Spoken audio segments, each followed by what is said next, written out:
գարուն էր, դրսում ծառատունկ էր, բոլորն ուրախ էին ու ոգևորված, տիրում էր գարնանային պայծառ տրամադրություն, նա մի փոքրիկ, քնքուշ տնկի էր, արդեն արմատ ուներ, նա երջանիկ էր, ուզում էր բաղավել մարդկանց հայտնել,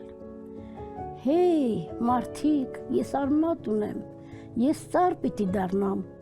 պիտի ամուր գրկեմ հողը, հսկա ծառ դառնամ։ Երջանկությունի շարակ ունես տնկին, սիրտը սկսեց արագ բաբախել։ Անհամբերությունից ձգվեց տեղում և կարծես ավելի մեծացավ։ Կատարվեց նրա երազանքը։ Մի քնքուշ աղջիկ գրկեց նրան, ամուր սեղմեց կրծքին։ Կամ մեկը, որ նկատեց իրեն։ Նրանք ուրախ փարվեցին իրար, ամուր գրկեցին և ցնծությամբ բացականչեցին։ Լսեցեք մարդիկ,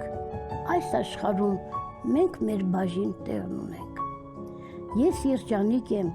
ես ծառ պիտի դառնամ։ Անցան տարիներ, հավատարիմ հողը փայփայեց և մեծացրեց ծառին։ Անցորդները նստում էին նրա ստվերում ու հանգստանում, բայց այս երջանկությունը կարճ տևեց։ Հանկարծ սարսռաց ծառի մարմինը, այն անցորդները, որոնք բազում անգամ հանգստացել էին նրա ստվերում, հիմա կացիններով մոտենում են և կտրատում ճյուղերը։ Ցավից ծառի մարմինը տնքում էր, զգաց, որ մերկանում է, մնացել է միայն բունը և մի բարակ շիվ։ Ծառը սթափվեց,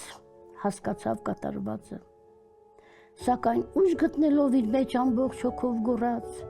լսեցեք մարդիկ, խնայեցեք իմ վերջին ճյուղը, վերջին հույսս, չէ՞ որ դուք հանգստացել եք իմ ստվերում։